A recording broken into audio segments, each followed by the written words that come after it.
दोस्तों नमस्कार। स्वागत है आपका हमारे इस यूट्यूब मंच पर। दोस्तों, अब तक आपने सुना होगा कि ईडी के डर से लोग घबरा जाते हैं। ईडी का डर सर चढ़कर बोलता है, लेकिन यही ईडी जब बंगाल पहुंचती है तो बंगाल से सरपट दौड़कर पहले डर के मारे हाई कोर्ट पहुंचती है और फिर उसके बाद सुप्रीम कोर्ट पहुंचती है। बंगाल का मिजाज कहीं ना कहीं ईडी के उस रवैये को, ईडी की उस हनक को खत्म करने के लिए काफी है।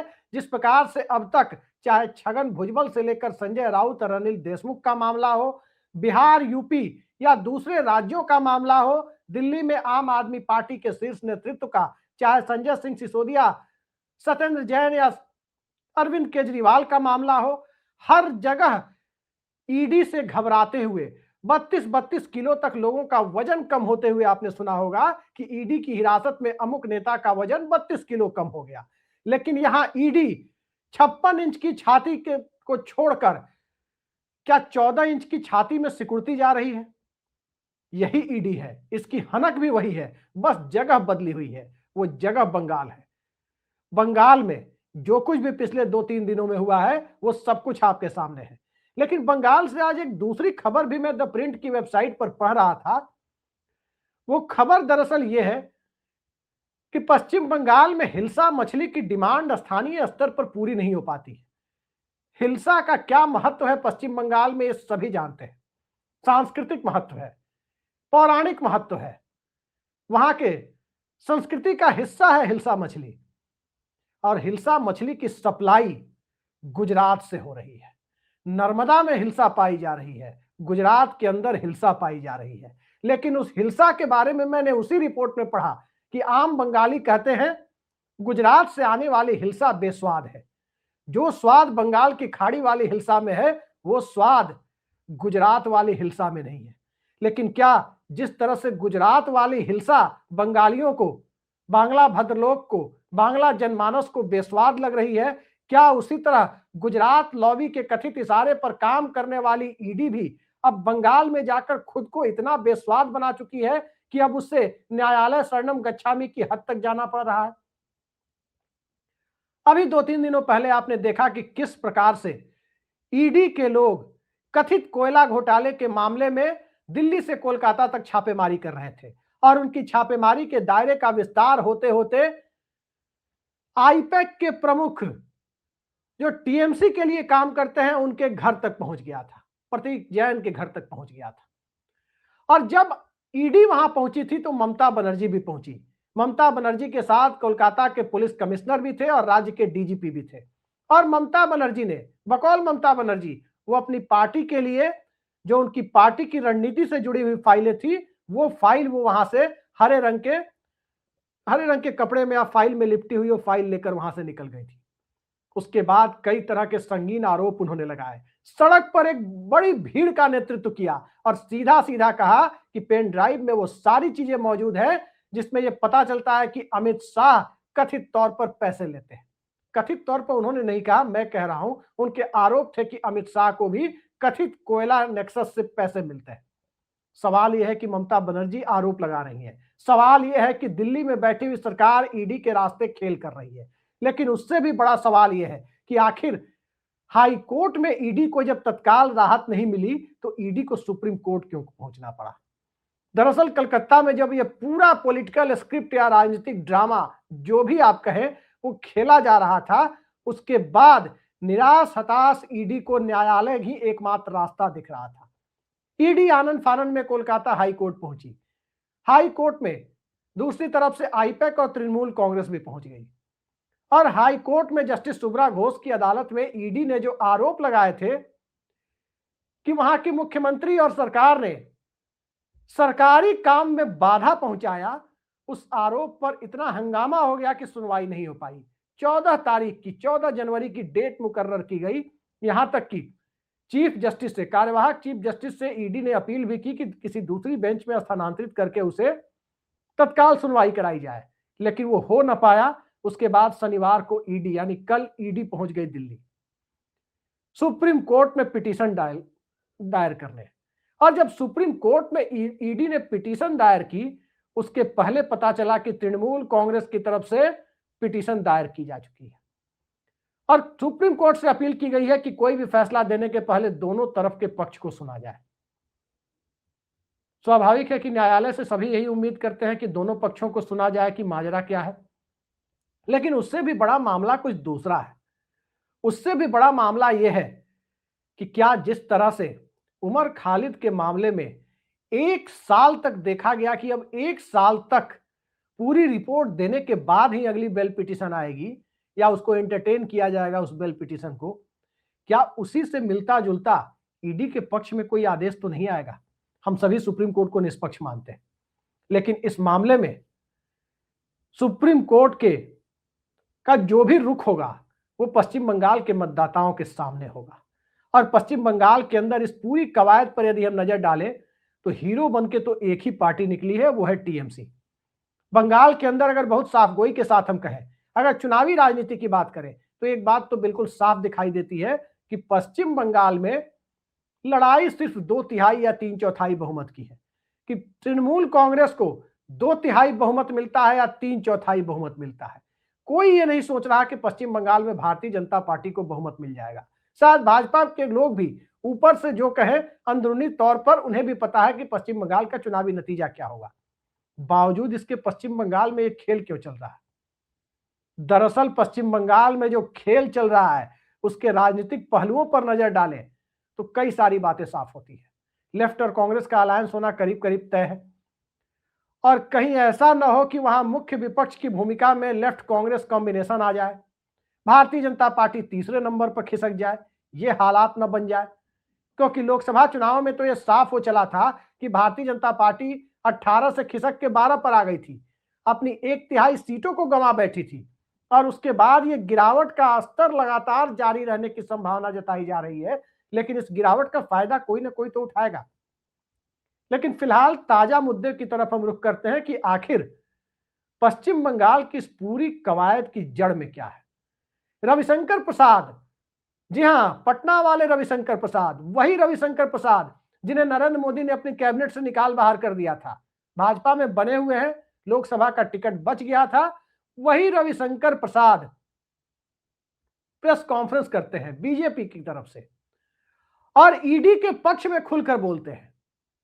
और जब रविशंकर प्रसाद ईडी के पक्ष में बोल रहे थे, जहां तक वो शुभेंदु अधिकारी के पक्ष में बोल रहे थे कि बकौल रविशंकर प्रसाद शुभेंदु अधिकारी पर कोई, उनके काफिले पर कोई हमला हुआ है, इस तरह की बातें वो कर रहे थे, वहां तक तो ठीक था। लेकिन उसके बाद जब वो ये कहने लगे कि ईडी के खिलाफ ममता बनर्जी, कलकत्ता पुलिस कमिश्नर और बंगाल के डीजीपी ममता बनर्जी के साथ अगर प्रतीक जैन के घर पहुंचे थे, उसको लेकर जब वो सवाल खड़े करने लगे तो कहीं ना कहीं ममता बनर्जी की राजनीति यहां सफल होती हुई जरूर दिखाई दी कि राज्य के लोगों को वो आसानी से समझा सकती हैं कि ईडी और भाजपा एक ही सिक्के के दो पहलू हैं। ये समझाने की दिशा में ममता बनर्जी को एक और बड़ा रास्ता मिल गया कि देखिए, टकराहट ईडी से चल रही है तो मिर्ची भारतीय जनता पार्टी को क्यों लग रही है? क्या भाजपा के इशारे पर ही ईडी आ रही है? ममता बनर्जी के आरोप तो पहले से ऐसे ही है। तो इन सारी कवायद को देखते हुए एक बात तो अब साफ लगती है कि कहीं ना कहीं पश्चिम बंगाल के अंदर अब जो कुछ भी दिखाई देगा उसका एक पहलू और एक सिरा सुप्रीम कोर्ट से जुड़ेगा। सुप्रीम कोर्ट में अब कल या उसके आगे जब भी सुनवाई होती है उसमें ममता बनर्जी के पक्ष को कितना देखा जाता है, ईडी के पक्ष को कितना सुना जाता है, और ईडी की जो दलील है कि सरकारी काम में बाधा डाला गया, सवाल ये उठता है कि क्या ईडी की कार्रवाई को सरकारी काम माना जा सकता है? क्या ईडी की वो कार्रवाई भी सरकारी काम थी जिसमें हेमंत सोरेन को पकड़ के ले जाया गया, उन्हें इस्तीफा देकर 4 महीने के लिए कोई और मुख्यमंत्री बनाना पड़ा और उस मामले का अब तक कुछ पता नहीं है कि उसमें क्या मिला नहीं मिला, तो क्या वो सरकारी कार्रवाई थी? इसी ईडी के ऊपर सुप्रीम कोर्ट में पूर्व मुख्य न्यायाधीश बीआर गवई ने अपने कार्यकाल के दरमियान टिप्पणी की थी और कहा था कि मेरा मुंह मत खुलवाइए, नहीं तो ईडी के बारे में हमें कठोर टिप्पणियां करनी पड़ेंगी। इसी सुप्रीम कोर्ट के अंदर दशक भर पहले सीबीआई को पिंजड़ा बंद तोता विद्वान न्यायाधीशों की तरफ से कहा गया था और इसी सुप्रीम कोर्ट ने मनीष सिसोदिया की बेल जब बार बार रिजेक्ट हो रही थी, उस दरमियान भी ईडी की गतिविधियों पर बहुत तीखी टिप्पणी की गई थी। अब सवाल यह उठता है कि क्या कोर्ट में ईडी के पक्ष को सुना जाएगा तो ममता बनर्जी भला कैसे पीछे रहेंगी? अगर कोर्ट से ममता बनर्जी के खिलाफ कोई प्रतिकूल टिप्पणी हुई तो तय मानिए पश्चिम बंगाल के अंदर एक तो ममता बनर्जी का महिला होना, बंगाल पहले से ही लैंगिक समानता को प्रमुखता देता रहा है। बंगाल के अंदर समाज सुधार के जितने आंदोलन हुए, कम से कम उत्तर पूर्वी भारत के किसी राज्य में उतने आंदोलन नहीं हुए।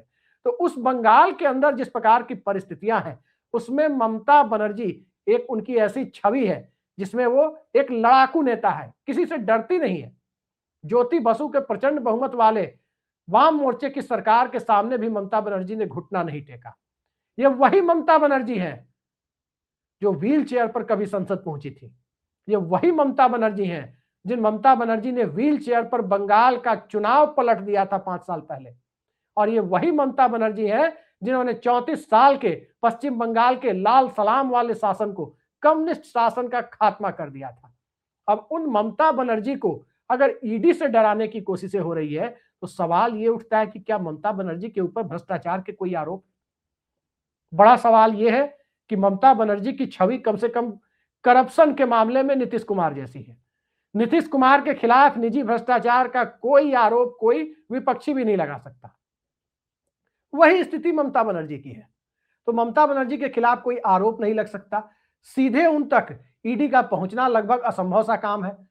दूसरी तरफ जिस प्रकार बिहार में भाजपा और राजद की चुनावी रूप से सबसे बड़ी चुनौती यह है कि नीतीश कुमार की छवि के बरक्स, नीतीश कुमार के कद का कोई नेता चुनाव में उनके सामने वो पेश नहीं कर पाते, और इसका एक एडेड एडवांटेज नीतीश कुमार को होता है। वही स्थिति आज की तारीख में पश्चिम बंगाल में है। न तो भाजपा के पास ममता बनर्जी के कद का कोई नेता है जो चुनाव में उन्हें टक्कर दे सके, न तो कम्युनिस्टों के पास अब पश्चिम बंगाल में कोई ममता बनर्जी के कद का नेता है जिसकी छवि को आगे रखकर ममता बनर्जी को टक्कर दी जा सके, और न ही कांग्रेस के पास उस कद का कोई नेता है। तो ऐसे में ममता बनर्जी के कद को आप मैच नहीं कर सकते, ममता बनर्जी की छवि को आप भ्रष्ट बता नहीं सकते, और ममता बनर्जी के संगठन और सत्ता की जो ताकत है उससे आप इनकार कर नहीं सकते। तो पश्चिम बंगाल में आखिर ममता बनर्जी का मुकाबला होगा तो कैसे होगा? ये बड़ी चुनौती बीजेपी के सामने है। और इन चुनौतियों के बीच में आकर खड़ा हो गया एसआईआर खड़ा हो गया। तो बीएलओ सरकारी कर्मचारी होते हैं, वही ड्यूटी करेंगे। बीएलओ ज्यादातर शिक्षक हैं, उनके मन में एक अलग आशंका है कि अगर जो ओल्ड पेंशन स्कीम बंगाल में कभी बंद नहीं की गई, उस ओल्ड पेंशन स्कीम को यदि भाजपा सत्ता में आ गई तो जो उसका ओपीएस विरोधी रवैया है बंगाल में बंद कर दिया जाएगा। तो इसका नुकसान भी कहीं ना कहीं भारतीय जनता पार्टी को होता हुआ दिख रहा है। एक तरफ न तो राज्य का मिजाज बीजेपी के नागपुर वाले चुनावी हिंदुत्व से, आरएसएस के मिजाज से मेल खाता है। मछली खाने वाला राज्य बिना लहसुन प्याज वाली विचारधारा के साथ कैसे तालमेल बिठाएगा, ये कम से कम मैं तो नहीं समझ पाता। हमारे दर्शकों में कोई इतने जानकार लोग हो तो मुझे जरूर कमेंट बॉक्स में बताएंगे कि कैसे आरएसएस वहां अपनी विचारधारा के सहारे और भाजपा अपने चुनावी हिंदुत्व के सहारे सरकार बना लेगी। जिस पार्टी के प्रधानमंत्री पिछले लोकसभा चुनाव के दरमियान हेलीकॉप्टर में तेजस्वी यादव के मछली खाने पर सवाल उठा रहे थे, वो मछली खाने वाले राज्य में जाकर उस राज्य के अंदर वहां पर भाजपा के चुनावी हिंदुत्व की अलख जगा देंगे, ये न तो कभी संभव व्यवहारिक रूप से दिखता है और न ही इसके होने की कोई संभावना दिखती है। लेकिन बावजूद पश्चिम बंगाल में नूरा कुश्ती जारी है, और उस नूरा कुश्ती के बीच में कहीं ना कहीं एक चीज जो सबसे ज्यादा कंप्रोमाइज हो रही है वो है राजनीतिक शुचिता।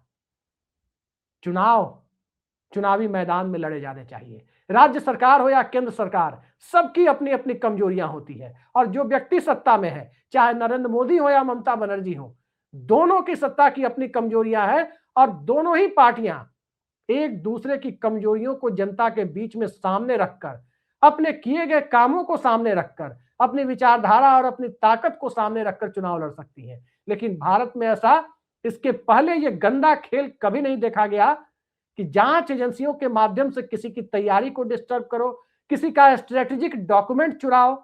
जैसा रविशंकर प्रसाद कह रहे हैं कि ममता बनर्जी डॉक्यूमेंट लेकर के भाग गई, कागज लेकर के भाग गई। ममता बनर्जी तो भाग के कहीं नहीं गई। ममता बनर्जी पश्चिम बंगाल में जमी हुई है, ममता बनर्जी सुप्रीम कोर्ट तक जमी हुई है, ममता बनर्जी सड़क पर है, भाग के तो वहां से ईडी गई है, पहले हाई कोर्ट और बाद में सुप्रीम कोर्ट।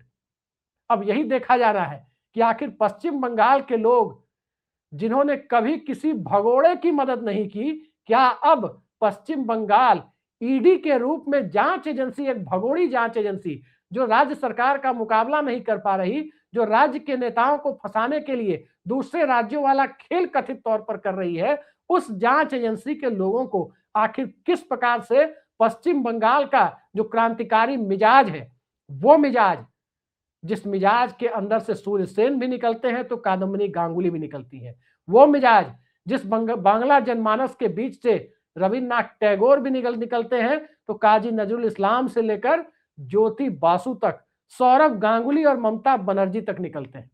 उस बंगाल के अंदर भारतीय जनता पार्टी दीदी ओ दीदी इस नैरेटिव के सहारे बंगाल का चुनाव पलट देगी, जांच एजेंसियां जाकर के बंगाल के जनमानस को प्रभावित कर देंगी।